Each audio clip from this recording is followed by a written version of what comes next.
आगे भी मिस करोगे एंट्रेंस के चक्कर में, अगर आप नहीं आ पाओगे तो ध्यान रहे एक चीज का कि सागर के पास रिकॉर्डिंग पड़ा है, अगर सागर रोज आता है तो रिकॉर्डिंग सागर कर लेगा, अंकित भी अगर रोज आएगा तो वो भी रिकॉर्डिंग करके रखेगा, आपको बाद में मिल जाएगा रिकॉर्डिंग। ठीक है, जो जो बच्चे से मानवी नहीं आ रही है, मुद्दित अभी नहीं आ रहा है, कौशल नहीं आ रहा है, बहुत बच्चे अभी नहीं आ रहे हैं ना, वो कलेक्ट कर लेंगे सर रिकॉर्डिंग। सबसे बेस्ट है अगर आप इन सारे रिकॉर्डिंग सरफेस केमिस्ट्री का एंटायर रिकॉर्डिंग, अंकित तुम्हें काम करना तो बच्चा ग्रुप में ही डाल देना, सबसे बेस्ट है, सबसे बेस्ट है। कल भी हमारी क्लास हुई थी, हाँ कल भी क्लास हुई थी ऑर्गेनिक केमिस्ट्री सरफेस केमिस्ट्री का, 2 क्लास हुई थी, तो वो दोनों रिकॉर्डिंग और आज का भी तुम डालते जाओ ग्रुप में। जो बच्चा एंट्रेंस के चक्कर में भी मिस कर रहे हैं उनको बाद में फायदा हो जाना चाहिए फिर। ठीक है, ओके ओके। तो मैं अभी आपको क्या पढ़ा रही थी, हम फ्रेउडलिक एडजॉर्प्शन आइसोथर्म के बारे में पढ़ रहे थे। ये एक ऐसा ग्राफ है जो कांस्टेंट टेम्परेचर पे ड्रॉ करा जाता है, किस किस के बीच ड्रॉ करा जाता है, extent of adsorption, extent of adsorption मतलब कितना एडजॉर्प्शन हुआ वर्सेस प्रेशर, कौन सी प्रेशर में कितना एडजॉर्प्शन हो रहा है, उसका ग्राफ, कितना प्रेशर में कितना एडजॉर्प्शन हो रहा है उसका ग्राफ है, कहते हैं फ्रेउडलिक एडजॉर्प्शन आइसोथर्म कहते हैं। क्लियर है? और इसका क्या फॉर्मूला होता है, x by m is equal to k p to the power 1 by n, n is greater than 1, यहाँ पे हमेशा n is a constant, is the pressure of the gas, जो कि ऊपर फ्लो कर रहा है, चिपकने से पहले का जो प्रेशर है गैस का उसके बारे में बताया गया है, एडजॉर्बेट का प्रेशर, और x by जो n है ये है आपका एक्सटेंट ऑफ एडजॉर्प्शन, ये एडजॉर्बेट का मास है और नीचे वाला एडजॉर्बेंट का मास है। इस ग्राफ को अगर मैं लिखूं तो यहाँ पे सारे डाटा मैंने दे दिया क्या क्या है एक्चुअली, और इसका अगर ग्राफ में ड्रॉ करने चाहूँ तो मैं एक्स एक्सिस में प्रेशर ले लूंगी, ठीक है, और वाई एक्सिस में एक्स बाई एम ले लेंगे एक्सटेंट, और यहाँ पे जब ग्राफ ड्रॉ करते हैं तो इस तरीके का एक ग्राफ बनेगा जो कि मुझे साफ बता रहा है कि प्रेशर बढ़ने पर एक्सटेंट ऑफ एडजॉर्प्शन बढ़ता है, हाँ बट एक लिमिट तक बढ़ता है, एक पर्टिकुलर प्रेशर तक बढ़ता है, उस प्रेशर को हम सैचुरेशन प्रेशर कहते हैं और प्रेशर ऑफ सैचुरेशन कहते हैं। उसके साथ जितना भी प्रेशर को बढ़ा दूं एब्जॉर्प्शन नहीं बढ़ता है, एक्सटेंट जो है वो नहीं बढ़ता है, उसके बाद वो कांस्टेंट रहता है। ये मैंने टेम्परेचर को कांस्टेंट रख के हम ग्राफ ड्रॉ करते हैं। मान लो मैं और 2 टेम्परेचर पे ग्राफ ड्रॉ करती हूँ तो ये हो जाएगा ऐसे और ये हो जाएगा ऐसे, और उसके बाद ये कांस्टेंट सैचुरेशन के बाद और फिर ये कांस्टेंट रह जाएगा, उसके बाद बढ़ेगा नहीं।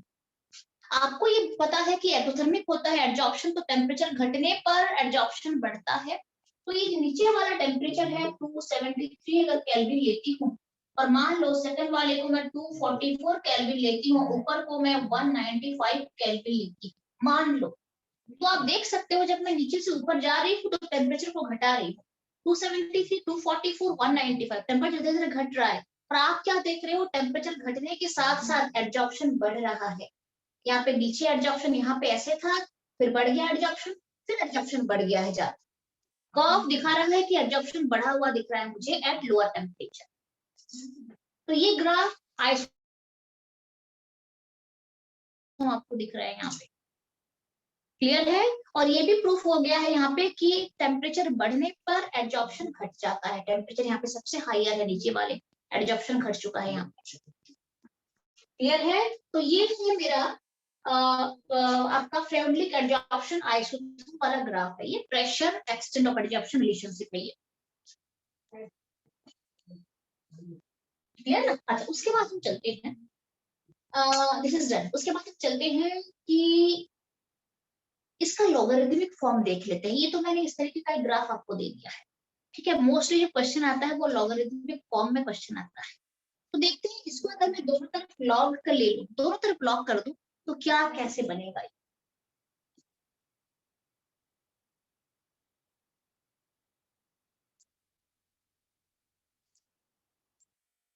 ठीक है, और आज क्वेश्चन होमवर्क कर लेना, आपको ज्यादा नहीं मिला, 30 के आसपास कुछ क्वेश्चन होंगे, इजी क्वेश्चन है, दोनों तरफ लॉग कर दो। So log x by n is equal to log k p to the power 1 by n, so log of x by m is equal to, ये लॉग का जो मल्टीप्लिकेशन वाला जो लॉ है उसको डाल दो, log k plus this log k plus log of p to the power 1 by n, तो ऑटोमेटिकली 1 by n जो है ये आगे आ जाएगा लॉग से पहले, तो इट विल भी क्या हो जाएगा, ये हो जाएगा 1/n log, just a minute, log p, log of x by m is equal to log k plus 1/n log p, and this resemble the equation of a straight line c plus mx. ये एक equation of straight line को resemble करता है बिल्कुल, क्योंकि ये इस format में आ चुका है y is equal to mx plus c, जहां पे y क्या है, ये है y, c क्या है, log के इंटरसेप्ट है ये, और m क्या है, m स्लोप है 1/n, y क्या है, ये पूरा y है, ठीक है। अच्छा, c क्या है, ये इंटरसेप्ट c है, ये y है। अच्छा, स्लोप क्या है, m फॉर स्लोप ना, तो ये स्लोप है मेरा, और log p क्या है, log p मेरा x एक्सिस है। अब आप, मैं इसी एक्सिस को थोड़ा मॉडिफाई करके आपको बताती हूँ कि ग्राफ किस तरीके से बनेगा। All of you have done this graph, ये बन चुका है, ये वाला ग्राफ आपने ड्रॉ कर लिया है। Yes ma'am. यस मैम कर। ठीक है। अच्छा, अमन का कल पेपर है ना, अमन का, कौशल का कल पेपर है। अमन सारे फॉर्मूला एक बार देख लेना, थ्रू आउट जितना है पूरा फॉर्मूला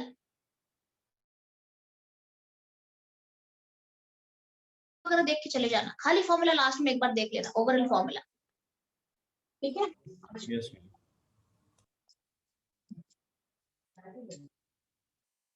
लाइफ का सबसे बड़ा एग्जाम आपका स्टार्ट कहाँ हुआ है? छोटे मोटे एग्जाम भी दे रहे हो, बहुत बड़े बड़े एग्जाम आगे आता है लाइफ में।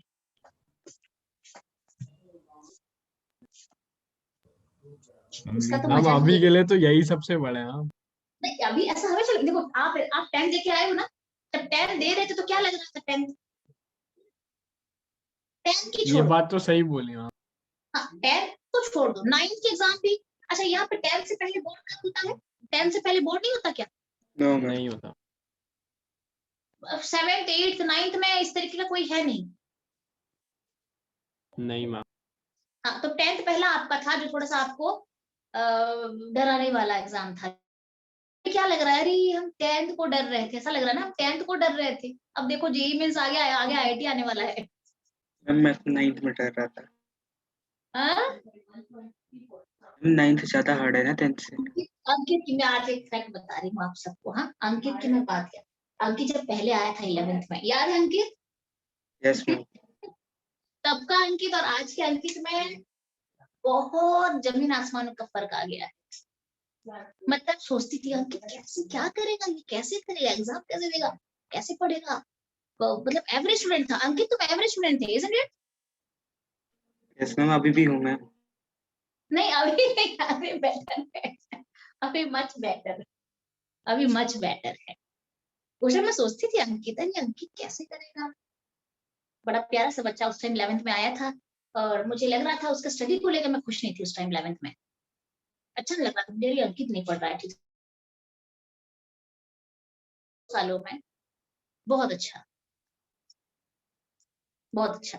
तो वही होता है, धीरे धीरे नॉलेज भी बढ़ता जाता है, एक मैच्योरिटी भी बढ़ती जाती है, तो साथ में, तो इसीलिए आगे और अच्छे अच्छे एग्जाम देने हैं आपको, और बड़े बड़े एग्जाम देने हैं आपको, थोड़ी ये लास्ट एग्जाम है, आपको हायर एजुकेशन के लिए बाहर भी जाना पड़े, फॉरेन कंट्रीज जाओगे, वहां पे भी एग्जाम देने हैं। पॉजिटिव, ओके ना।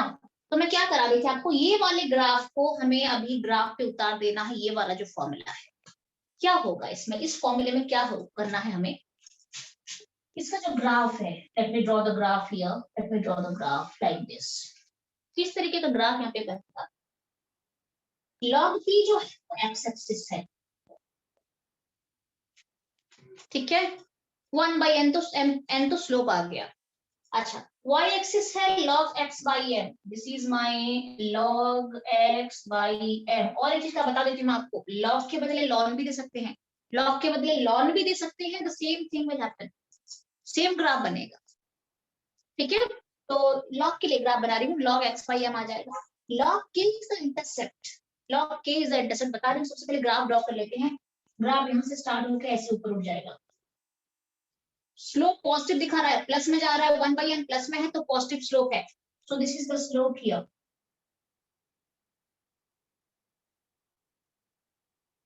Slope is the 1/n।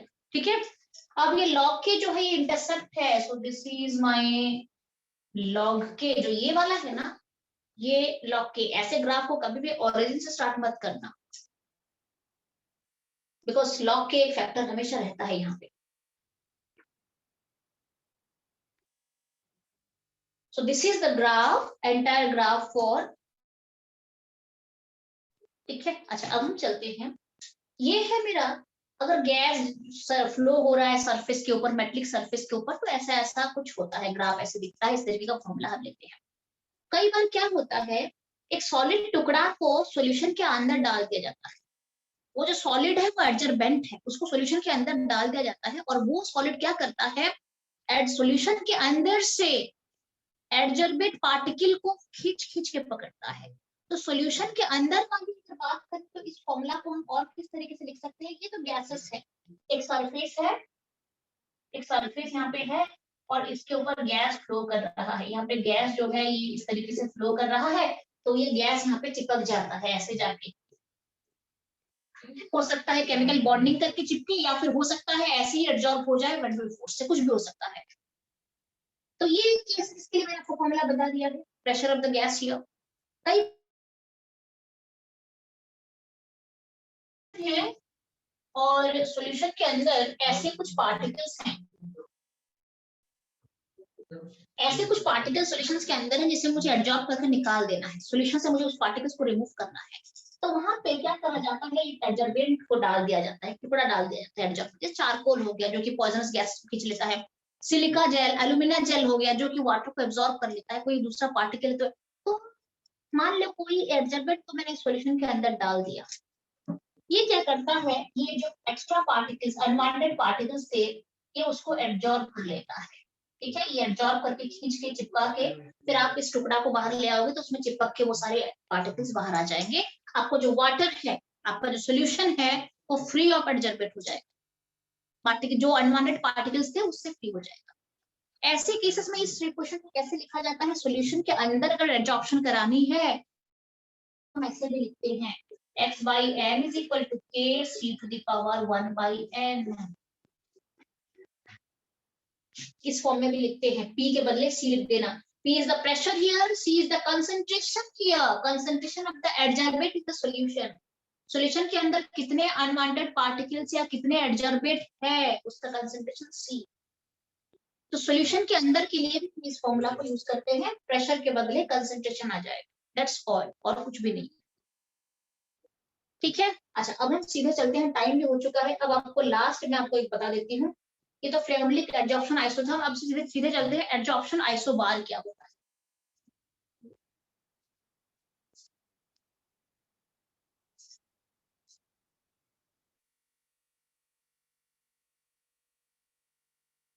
ये डन हो गया है, रब कर ले इसे। Yes ma'am. Yes ma'am.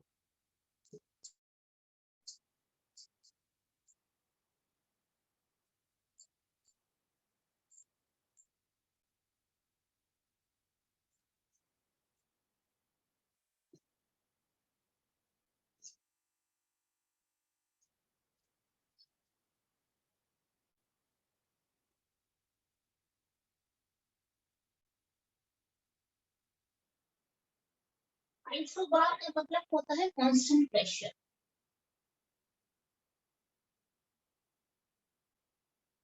Constant pressure graph मतलब प्रेशर को कांस्टेंट रखना है, तो किसको वेरिएबल करना है, टेम्परेचर को वेरिएबल करना है।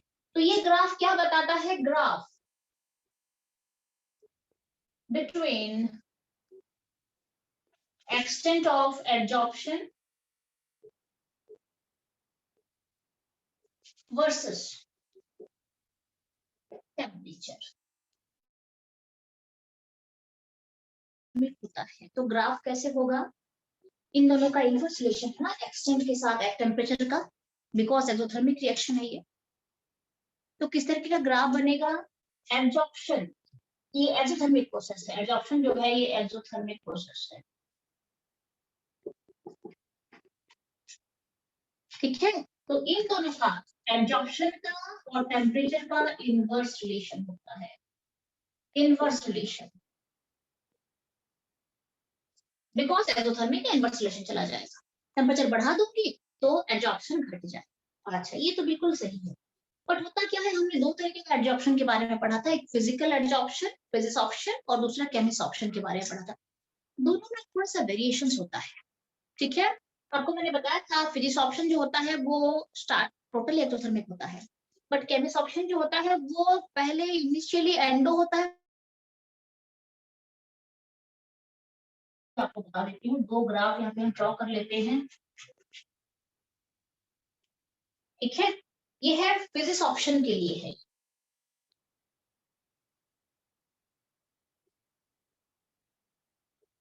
और ये है केमिसॉर्प्शन के लिए, ठीक है। ये फिजिसॉर्प्शन के लिए है और केमिसॉर्प्शन के लिए क्या होता है, ये तो टेम्परेचर वाला है, ये है एक्सटेंट ऑफ एब्जॉर्प्शन। तो फिजिसॉर्प्शन जो है वो स्टार्टिंग से एक्सोथर्मिक है, तो यहाँ पे ग्राफ कैसे बनता है, टेम्परेचर बढ़ाएंगे तो एब्जॉर्प्शन घटेगा 100%, टेम्परेचर बढ़ाएंगे तो एब्जॉर्प्शन घट जाएगा। क्लियर है? ये इसके लिए फिजिसॉर्प्शन के लिए ग्राफ ऐसा रहता है। बट केमिसॉर्प्शन के लिए क्या होता है, अगर ये टेम्परेचर,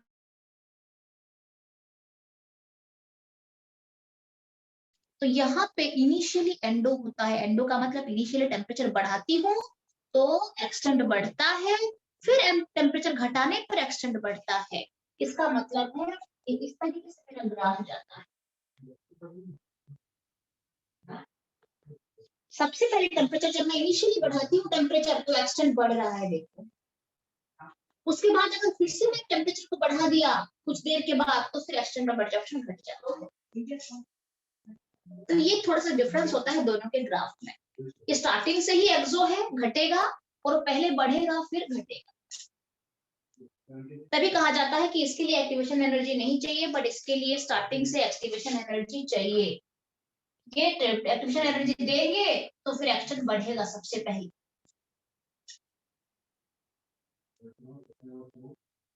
ठीक है, यहाँ ऑल क्लियर, बिकॉज स्टार्टिंग से इसको थोड़ा एक्टिवेशन एनर्जी, यहाँ पे हम लिख सकते हैं एक्टिवेशन एनर्जी चाहिए इसको। दैट्स व्हाई क्या होता है, इनके जो है इस तरीके से बढ़ रहा है,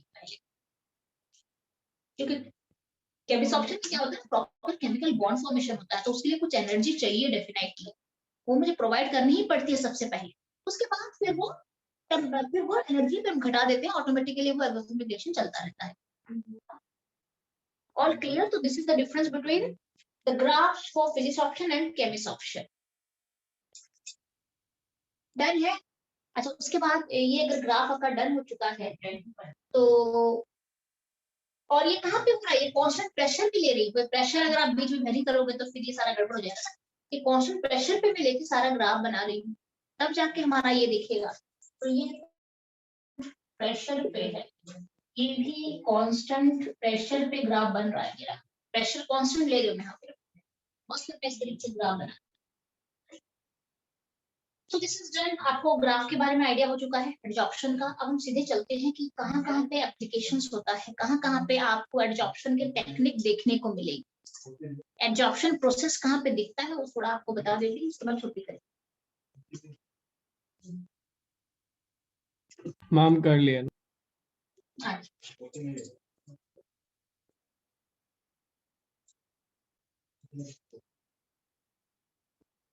इसके आगे जो भी सरफेस केमिस्ट्री में है सब कुछ थ्योरेटिकल एंटायर।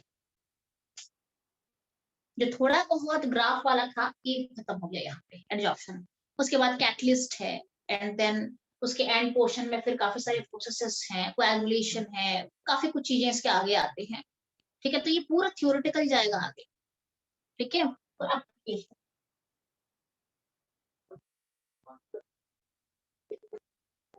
एडजॉर्प्शन का एप्लीकेशंस कहाँ कहाँ पे देखने को मिलता है।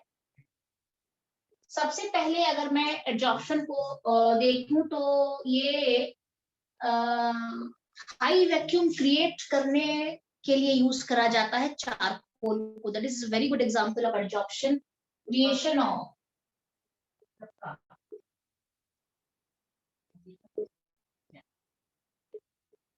high vacuum by applying charcoal.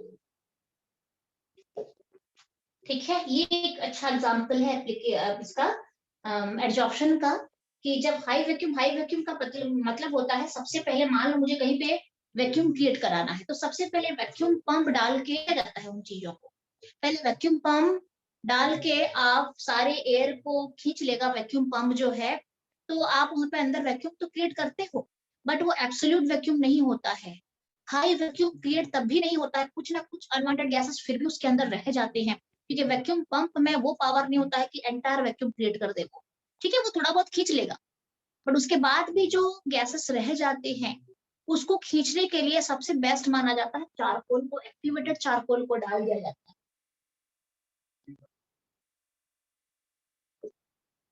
तो वो खींच लेता है और हाई वैक्यूम क्रिएट होता है। Second, gas mask. मैम मुझे एक बात समझ नहीं आई अभी तक, मैम ये एक्टिवेटेड चारकोल और चारकोल में क्या डिफरेंस होता है? नहीं, एक्टिवेटेड चारकोल में क्या करा जाता है, उसको इस तरीके से बनाया जाता है कि एक्टिव साइड बढ़ा दिया जाता है चारकोल में। फोर्स वगैरह ज्यादा होगा ना, एक्टिव साइड जितना बढ़ेगा उतना आके एब्जॉर्ब होके चिपक जाएगा। तो अच्छा मैम, तो बस यही होता है कि उस चारकोल में ज्यादा पोर्स और सरफेस एक्टिव एरिया साइड बढ़ा दिया जाए, हाँ एक्टिव साइड को बढ़ा दिया। मैम ठीक है, आप अगर चाहो तो फाइनली डिवाइडेड फॉर्म में भी ले सकते हो चारकोल को। फाइनली डिवाइडेड फॉर्म में अगर लेते हो तब भी सरफेस एरिया बढ़ जाएगा, तो ज्यादा एब्जॉर्प्शन हो जाएगा। Okay ma'am. ठीक है, अच्छा तो उसके बाद है गैस मास्क। इसे यूजुअली जो कोल माइंस वगैरह में होते हैं वो यूज करते हैं इसको। इसका मतलब क्या होता है, ये मास्क ऐसा होता है जो कि पॉइजनस गैस को खींच लेता है, तो जो भी उसको पहना हुआ है एटलीस्ट वो इंसान बच जाता है उससे। ये पहले से ही खींच लेता है पॉइजनस गैसेस को। थर्ड पॉइंट है कंट्रोल ऑफ ह्यूमिडिटी।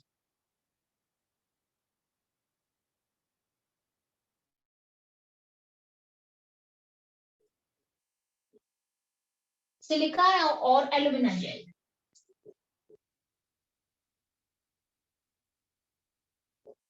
सिलिका और एल्यूमिना जेल यूज करके ह्यूमिडिटी को कंट्रोल करा जाता है। ये they are very good absorber of water और वाटर वेपर। ठीक है, तो इस तरीके से ये होता है। फोर्थ अगर मैं कहूँ आपको तो इसके काफी सारे एग्जाम्पल्स इसमें हैं, मैं आपको बताती हूँ। इसके बाद अगर हम चले तो हेट्रोजेनस कैटालिसिस में यूज होता है।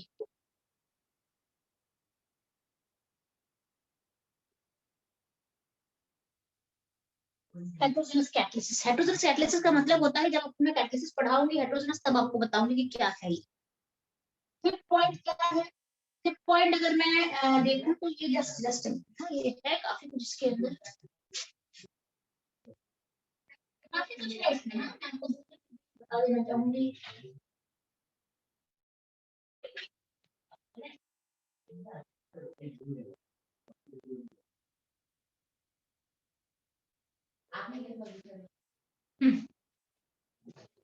अगर किसी सॉल्यूशन के अंदर कोई कलर्ड सब्सटेंस है तो उसको रिमूव करने के लिए भी यूज करा जाता है removal of coloured substance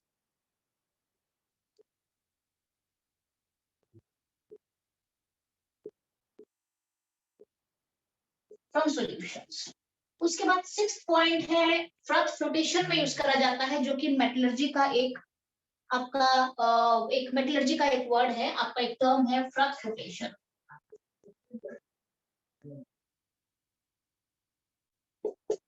फ्रथ flotation क्या होता है, बेसिकली सल्फाइड ओर को प्यूरिफाई करने के लिए फ्रथ फ्लोटेशन यूज करा जाता है। Sulphide only for sulphide ore this is metallurgy के लिए। अगर मैं पढ़ा पाऊँ, पता नहीं क्लास दे पाऊँ नहीं पाऊँ, थोड़ा सा आइडिया। फ्रथ फ्लोटेशन जहाँ पे है देख लेना, सल्फाइड ओर होना चाहिए। कहीं पे पीबीएस है, इस तरीके से कोई अगर है। फ्लोटेशन होता क्या है? नहीं, अभी आपको फ्रथ फ्लोटेशन में क्या करा जाता है ना, ओर को प्यूरिफाई करा जाता है गैंग से, ओर और गैंग को सेपरेट कर दिया जाता है, पाइन ऑयल वगैरह डाल दिया जाता है, ज़ैंथेट्स वगैरह डाल दिया जाता है उसमें। तो जो सल्फाइड ओर है प्रॉपर, जो ओर के साथ गैंग भी जुड़ा हुआ रहता है, जो आप जिसे बोलते हो यस मैम, वेस्ट कहते इम्प्योरिटी पता है मेरे को। हाँ इम्प्योरिटी हो गया, Yeah. अनवांटेड जो भी सब्सटेंसेस होते हैं, तो और क्या करता है वो पाइन ऑयल में सोल्यूबल हो जाता है। एक ऐसा और लिया सल्फाइड और यूजुअली होता है पाइन ऑयल में सोल्यूबल हो जाते हैं, और जो वेस्ट है वो वाटर सोल्यूबल हो जाता है।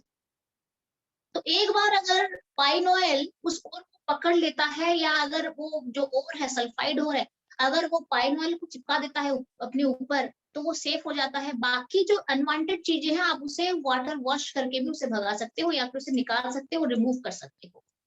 क्लियर ना? तो जो ओर है वो प्यूरिफाई हो जाता है गैंग से। And this only for sulphide, only for sulphide. इसका एक एक्सेप्शन लिमिटेशन ये है कि सल्फाइड के लिए यूज कराया जाता है इसको। अच्छा, this is my front protection. अच्छा, आगे भी और भी कई सारे एग्जांपल्स आते हैं। आप एक बार एक काम करना, मैं आपको बता देती हूँ। आर्यन में कम से कम 8 या 9 एग्जांपल्स यहाँ पे है, एक बार देख लेना। और भी काफी कुछ एग्जांपल, 2-3 चीजें यहाँ पे और भी इसमें है, मेरा आउट ऑफ मिल जा रहा है, आप भी देख लेना और कौन कौन से एग्जांपल इसके अंदर आते हैं। आर्यन में टोटल है शायद 8-9 एग्जांपल है इसमें, एक बार देख लेना। ठीक है, ओके। तो these are the examples of applications of adsorption. कहाँ पे एडजॉर्प्शन आपको देखने को मिल सकता है? आपको क्रोमेटोग्राफी में होता है।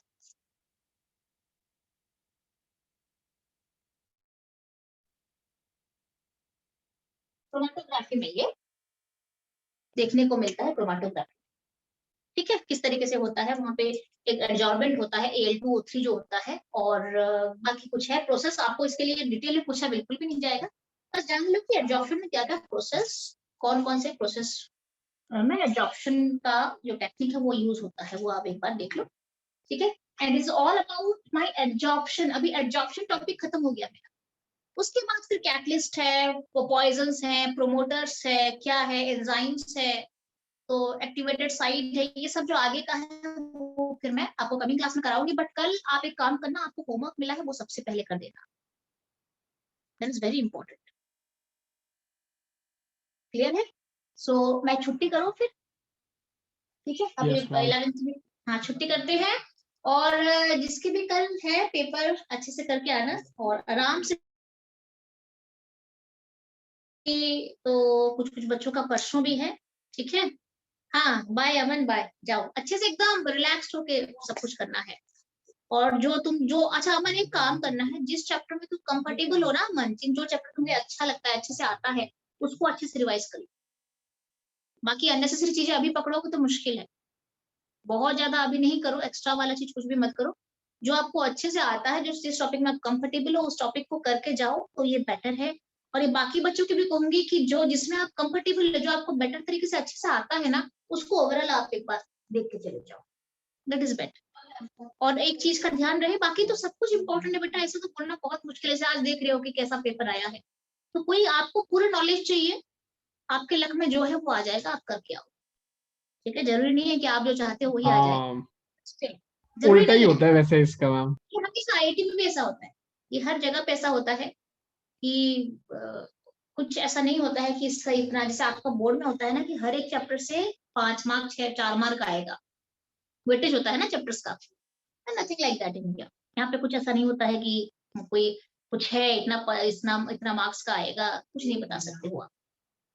तो इसीलिए बोला जाता है कि this not one day study, but still आप सबका जो एफर्ट है बहुत अच्छा रहा है, बहुत आप मेहनत करके आप करके जा रहे हो, जो भी तो हम सीबीएसई कभी में कभार रहना ये भी लगता है तो मैम रिलैक्स्ड फील होता है कि पढ़ा तो है ही, हो जाना चाहिए। बिल्कुल होगा, बहुत अच्छे से होगा, बहुत अच्छे से होगा। आपने साल भर पढ़ा है, इतना सारा पढ़ा है, ठीक है, तो मैम ऑलवेज थिंक लेकिन मेरे को आज पॉजिटिव। जितने ऑर्गेनिक वगैरह के आए थे ना मैम, बहुत इजी लग रहा था पेपर देखने में। अच्छा, तो मतलब तुमने पेपर भी देख लिया है ऑर्गेनिक क्या?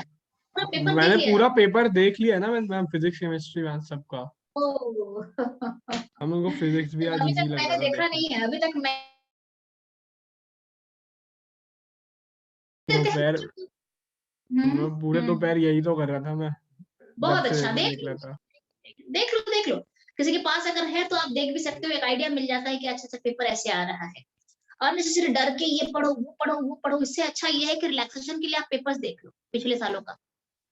पिछले सालों का जितना हो सके ना, एक बार अच्छा ये आ रहा है, ये आ रहा है, क्या चाहिए, एक आइडिया हो जाता है। अगर 10-12 साल का पेपर आप देख लोगे ना बैठ के, कि अच्छा ये आया है, यहाँ से क्वेश्चन आया है, अच्छा मैं ये कर पाऊंगा, मैं ये कर पाऊंगा, मैं ये कर पाऊंगा, एक कॉन्फिडेंस लेवल बिल्डअप हो जाता है कि चलो ये ठीक है। ओके, तो चले फिर।